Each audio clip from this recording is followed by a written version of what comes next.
Hi viewers, welcome to film Jalsa. ఈరోజు మనతో పాటు సీనియర్ ఫిలిం జర్నలిస్ట్ శ్రవణ్ గారు ఉన్నారు. అన్న నమస్తే. నమస్తే అండి. నమస్తే అన్న.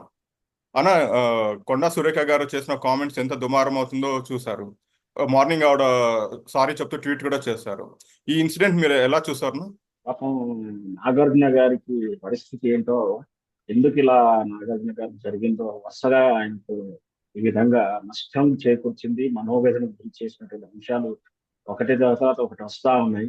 సినిమా ఫీల్డ్ లో జయాపజయాలు వాటి గురించి పెద్దగా వాళ్ళు విచారించాల్సిన అవసరం లేదు. ముఖ్యంగా నాగార్జున ఫిలిం ఫ్యామిలీలో పెద్దగా విచారించాల్సిన అవసరం లేదు, ఆనందపడాల్సిన అవసరం లేదు. విజయాలు చూశారు, అపజయాలు చూశారు, మూడు తరాలు చేసిన రంగంలో ఉన్నారు. అవన్నీ ఒక ఎత్తు అయితే, వ్యక్తిగత జీవితంలో ఒడిదుడుకులు అనేది అది కర్మానుసారం అనుకోవచ్చు, ఏ విధంగా జరుగుతున్నా కూడా జరిగిన సంఘటనలను, జరిగినటువంటి విషయాలని రాజకీయంలో కోణంలో మలచాలని ప్రయత్నం చేయడం కోహనా రాజకీయ శక్తులు, ముఖ్యంగా ఈనాడు దిగజారుతున్న రాజకీయ విధానాలను చూస్తా ఉన్నాం.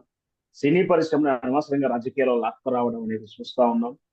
ఈ బాధ్యతారహితటువంటి వ్యక్తులు, ముఖ్యంగా అలా బాధ్యతయే కాకుండా ఒక గుండాలు, రౌడీలు, చార్పుగాళ్ళు రాజకీయంలోకి ఉండి వాళ్ళు విలువలు మర్చిపోయి వాళ్ళ వ్యక్తిగత స్వార్థం కోసం, ఎదుగుదల కోసం, వాళ్ళ యొక్క సాటిస్ఫాక్షన్ కోసం సినీ పరిశ్రమని టార్గెట్ చేసుకున్నారు. నిన్నటి హైడ్రా సంఘటనలో చూసిన రేవంత్ రెడ్డి గారు చేసినటువంటి దారుణం ఏంటో మనం చూసాం. ఈ దేశంలో లేదా ఈ రాష్ట్రంలో లేదా ఈ హైదరాబాద్ లో వందలాది వేలాది కబ్జాలు గురైన వాస్తవమే. అందులో ఆ కబ్జాకారులో నెంబర్ 1 కబ్జా ఇప్పుడు తీసుకున్న వ్యక్తుల్లో లిస్ట్ తీసుకుంటే రేవంత్ రెడ్డి నెంబర్ 1 చోరుగా చూడొచ్చు. అవన్నీ వదిలేసి కేవలం నాగార్జున గారిని మాత్రమే చేస్తే నాకు పబ్లిసిటీ వస్తుందని, ఇక్కడ ముఖ్యంగా చెప్పాల్సింది ఏంటంటే, ఈ కబ్జాలని చెరువులను కాపాడాల్సిన బాధ్యత అందరూ స్వాగతిస్తున్నారు.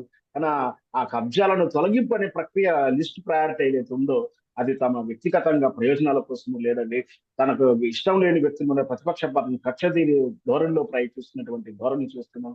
ఈ విధంగా హైడ్రా విషయంలో ఆ కోణంలో అడ్డం పెట్టేసుకొని నాగార్జున గారిని నష్టం చేశారు. అది ఆర్థిక నష్టమే కానీ అది వ్యక్తిగతంగా అతను ఏం ఉన్నది. ఎందుకంటే వాళ్ళు జయప్రజాలు కానీ ఆర్థికంగా పరిపుష్టత కలిగి ఉన్నవారు. జీవితంలో ఏకైక ఇల్లు కానీ ఇప్పుడు మనం చూస్తున్నాం మూసీ నర్వాపాతంలో జీవితాన్నంతా కూడా 2 తరాల వ్యక్తులు జీవితాన్నంతా దారపోసి ఒక చిన్నపాటి ఇల్లు కట్టుకున్న వాళ్ళని కూలిపోతున్నాయి, కూలగొడుతున్నారు. అది కొంచెం మనోవేదన గురి చేస్తుంది. వీళ్ళకు కూడా చేసింది పెద్ద నష్టమైనప్పటికీ అది వాళ్ళ ఏమి జీవన్మరణ సమస్య కాదు. కానీ ఈ రోజు ఈ సమంత, నాగ చైతన్యాల వ్యక్తిగత జీవితంలోనికి కొండా సురేఖ అనేటువంటి రాజకీయ నాయకురాలు ఒక మహిళ ఉండి బాధ్యతారహితంగా ఏహమైన భాష వాడుతూ ఏహమైనటువంటి నిరాధారమైనటువంటి ఒక బాధ్యతలో మంత్రి పదవులు ఉండి ఇంకా సిగ్గుచేటు ఒక మహిళ ఉండి కూడా అలా విధంగా చేయడం. ఎందుకంటే వాళ్ళ నేపథ్యం తెలుసు, గుండా రాజకీయాలు, కబ్జాలు, బెదిరింపులు, దిగజార రాజకీయాలు. అయినా ఈ మధ్య కాలంలో అనారోగ్యం నుంచి బయటపడి చావుదల నుంచి బయటకు వచ్చింది. అంటే ఒక రకంగా చావును చూసి వచ్చిన వ్యక్తికి ఒక ఆధ్యాత్మిక చింతన భావన, ఒక రియలైజేషన్ ఉండాలి. అలాంటిది ఇహబంధాల మీద కానీ, కోపాల మీద కానీ, తాపాల మీద కానీ ఉండకుండా ప్రశాంతత చూపిస్తూ మాకు పరివర్తన జీవితాలు చూపాల్సినటువంటి కొండా సురేఖ తనను ఎవరో ట్రోల్ చేశారని, ఎవరో తమను మనోవేదన గురి చేశారని చెప్పి అంతకన్నా దిగజారి మాట్లాడి అందున దానికి ఒక సినిమా పరిశ్రమలు అందులో నాగార్జున వ్యక్తిగతంగా టార్గెట్ చేయడం, నిజంగా ఆమె మీద ఏహమైన చర్యలకు ఖచ్చితంగా కఠినమైన చట్టాలు ఉండాలి.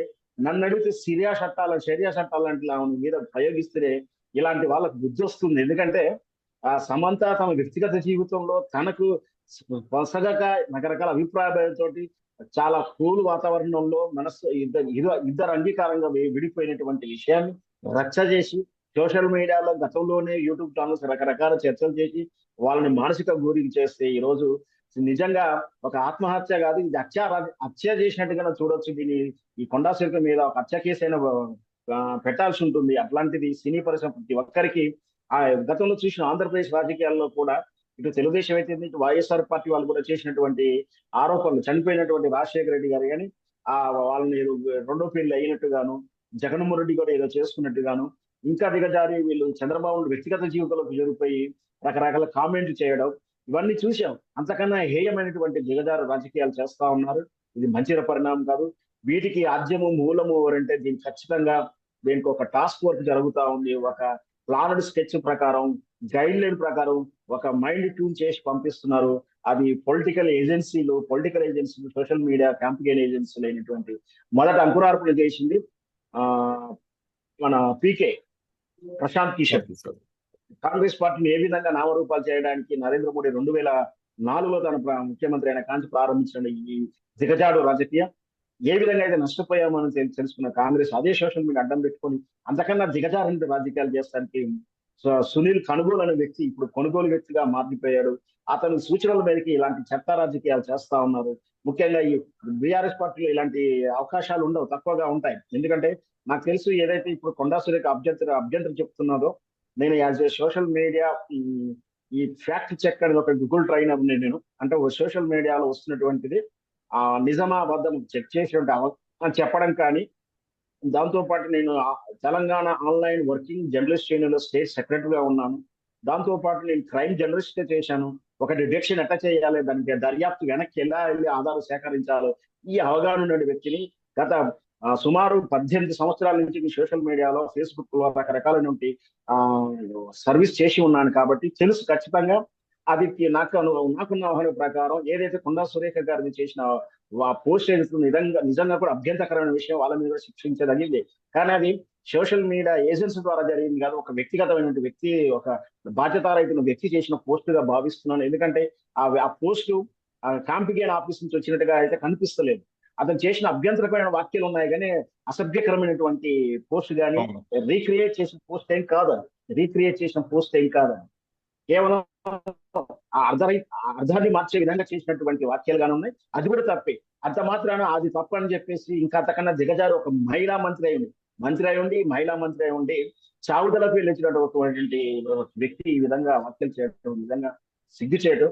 కొండా సురేఖని ఈ విధంగా ఇప్పుడు ఉన్న ఫలంగా అన్ని చాలా చట్టాలు, ఈవెన్ మహిళా చట్టాలు కానీ, క్రైమ్ చట్టాలు కానీ, ఏ చట్టాలను అప్లై చేస్తూ, దాంతో పాటు సైబర్ ఎందుకంటే ఆమె దగ్గర ఎలాంటి ఆధారం లేవు, ఎలాంటి వాస్తవాలు కూడా కావు. ఈ కనుగోలు అనే వ్యక్తి ఒక అబద్ధాన్ని 100 సార్లు చెప్పించి డ్రగ్స్ తీసుకున్నారు, సినిమా హీరోలని వాడుకున్నారని చెప్పి 100 సార్లు అని చెప్పేస్తే వినే వాళ్ళకు నిజం అనిపిస్తుంది. అలాంటి వార్తని కొండా సురేఖ కూడా అలాంటి వార్తలు నిజమని కాబోలు అని కూడా చెప్పింది, నిరాధారంగా చెప్పింది. ఈ చెప్పిన వార్తలు ఖచ్చితంగా ఆమెను శిక్షించాలి. దాంతో పాటు మంత్రి పదవి నుంచి ఇమ్మీడియట్ గా తీసేయాల్సింది కూడా నేను రిక్వెస్ట్ చేస్తాను.